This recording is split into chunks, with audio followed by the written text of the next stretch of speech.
games and is a first-round pick. He also has a hamstring injury. So this is not an opportunity that Shedeur really earned. He wasn't supposed to get this. And now he gets to play with some ones, but mostly backups, against mostly backups. Some ones we'll see, but probably for multiple quarters. Because Tyler Huntley was signed at least, but I mean, why not 3? Why not the whole game? I mean, they signed Snoop Huntley yesterday.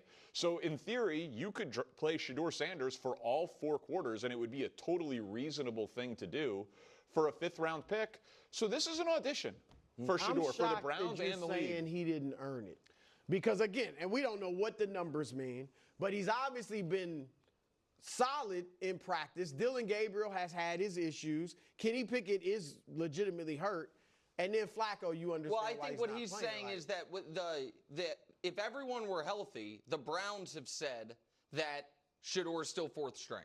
So, like, in the team's eyes, he hasn't jumped anyone. He came in 4th string. He's still 4th string in the team's eyes. But that's why I said he drew to an inside straight flush wilds. Is one card. Talking cards? Exactly. Yeah. Everything had to kind of fall perfectly for him to be getting this type of opportunity in week 1 of the preseason.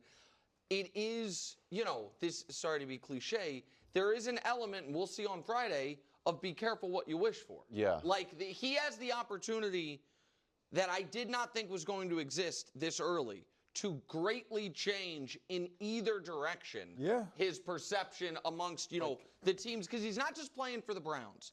If it's true that there is, very split opinions within the Browns about Shedeur, he's also playing for the other 31 teams. I'm going to bring up the Rams again.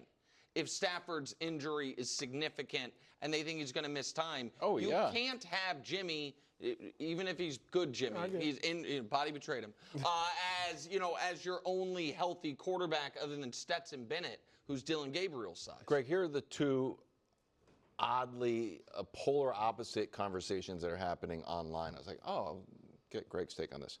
Some people are saying, this is perfect. He's set up to succeed now. Big audience, this is going to be great. Like you said, it's you get to practice against these guys before the game.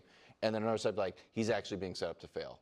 He didn't get enough reps. He's been, 4th string, and now he's all of a sudden he's starting. Which way do you lean towards either one of those takes? Yeah, this is a great opportunity. And if you're Shedeur, you have that mindset. Man, I don't care about what happened and why I'm here and how this came to be. I'm here, and I get this moment. And I'm going to make the best of it. Like the fact of you're on the field and not a lot of starters, not a lot of ones are going to be on the field, which I couldn't care less about that. Right. When you are a rookie and you have an opportunity to step on a field in a preseason game, I don't care who's playing quarterback. I don't care who's playing receiver, who's at center. It is my job and my opportunity, my moment to shine. And if he gets in there, regardless of what the outcome is, if he looks the part, if he manages that offense, if he executes, if they sustain drives, we don't need to see the big play splashes and all that. I just need to see that you are a professional NFL quarterback now who can run an offense. Because to Nick's point, if they're going to treat you like you're not rising up the depth chart despite what you may do, somebody else is going to have an opportunity to say, you know what, let's go try to get him because we could use him. We saw what he did in that preseason game when he was given that opportunity, late notice, didn't have a real chance. And if people thought we like him, but we think, he interviewed bad, big ego, how it's going to be. I think a lot of that stuff has been, those worries have been quelled because of how he has handled himself. Yeah, and I'm sorry, I don't want to hear he's being set up to fail. Even if the Browns were, and I don't think but even if they were thinking that, if you Shedeur, so what? Exactly. Like, you have to, this is your shot. Yeah. You have to go out there and play well. And again, I get it, maybe 2 series, 3 series maybe he'll face the Carolina starters. I doubt that many. Right. Yeah. So you're going to be playing against backups and guys, some guys that won't even be in the NFL. For me, so I can't, For me, I don't care who you're going against. Because in the preseason, you're not, even if your ones are out there, even if you're going against Carolina's first team defense, the effort, the type of game that they're going to come out and play is not like week 1 of the opening season. Like, they're not going to be all mentally locked in to play. No, they're not going to be mentally locked in to play 4 quarters of football. So you're going to have guys playing at different paces and giving different amounts of energy. His focus needs to be, I don't care who you put in this huddle with me, we're going to make it work. I don't care who's on the other opposing defense, we're going to out-execute and we're going to outperform.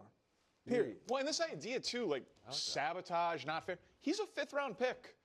Yeah, but he's not your typical 5th-round pick. You got to admit that.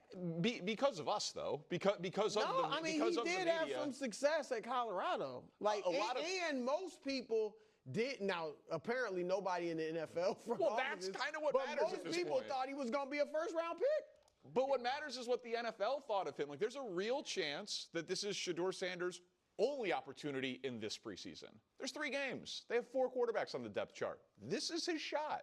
Play well. Yeah. Well, we have 4 or 5 now. Well, now they have 5 and a 6th is going to go to the game. Yeah. 4, 5. Yeah. Deshaun is going to the game, too. Yeah. A lot of quarterbacks. He's showing up. The moment I loved our Subaru Outback mode